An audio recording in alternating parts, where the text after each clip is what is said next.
కొందరు జల్సాలు విలాసాలకు అలవాటు పడి దోపిడీలు దొంగతనాలు చేస్తుంటారు. ఇంకొందరు దొంగతనమే తమ వృత్తిగా చెప్పుకుంటారు. అయితే గుళ్లకు వెళ్లినప్పుడు కూడా దొంగల భయం వెంటాడుతుంది. కొత్త చెప్పులు బయట విడిచి వెళితే ఎవరైనా తీసుకువెళ్తారేమో అనుకుంటాం కదా. ప్రతి ఒక్కరి జీవితంలో ఎప్పుడో ఒకసారి చెప్పులను పోగొట్టుకున్న అనుభవం ఎదురయ్యే ఉంటుంది. తాజాగా ఒక వ్యక్తి కూడా గుడి వద్ద చెప్పులను ఎత్తుకెళ్తున్నాడు. పాదరక్షలను అపహరిస్తూ సీసీ కెమెరాలకు చిక్కాడు. అయితే ఈ దొంగలో ఒక స్పెషాలిటీ ఉంది.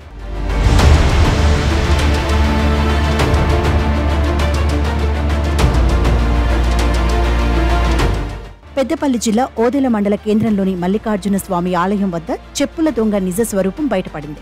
ఈ ఆలయంలో జూనియర్ అసిస్టెంట్ గా ముద్దసాని కుమారస్వామి అనే వ్యక్తి విధులు నిర్వర్తిస్తున్నాడు. విధులు ఆలయం లోపల కాబట్టి తన పాదరక్షలను నిత్యం బయటే వదిలి వెడుతున్నాడు. కొద్ది రోజుల ముందు గుడి బయట ఉన్న అతని చెప్పులను గుర్తు తెలియని వ్యక్తి తీసుకెళ్లాడు. దాంతో కన్ఫ్యూజన్ లో తీసుకెళ్లి ఉంటారులే అని భావించిన కుమారస్వామి కొత్త చెప్పులు తెచ్చుకున్నాడు.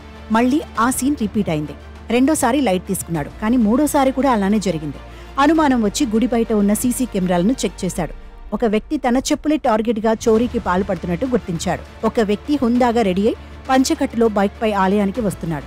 ఆ తర్వాత బైక్ ను ఆలయం ఎదుట పార్క్ చేసి చెప్పుల స్టాండ్ వద్దకు వెళ్లి కుమారస్వామి చెప్పులను మాత్రమే కాళ్లకు వేసుకుని వెళ్లిపోతున్నాడు. ఈ దృశ్యాలను చూసి కుమారస్వామి షాక్ అయ్యాడు. ఈ వీడియో ప్రస్తుతం సోషల్ మీడియాలో వైరల్ అవుతోంది. దొంగను చూసిన నెటిజన్లు కూడా ఆశ్చర్యపోతున్నారు. అసలు అతను ఒక్కడే ఎందుకు టార్గెట్ చేశాడో అర్థం కాక తలలు పీక్కుంటున్నారు. మరోవైపు దొంగిలించిన చెప్పులతో ఆ వ్యక్తి ఏం చేస్తున్నాడో తెలియక బాధితుడు భయాందోళనకు గురవుతున్నాడు. దీనిపై పోలీసులకు ఫిర్యాదు చేయాలని, వారి ద్వారా నిందితుడిని పట్టుకుంటేనే దీని వెనుక ఉన్న రహస్యం తెలుస్తుందని పలువురు అభిప్రాయం వ్యక్తం చేస్తున్నారు.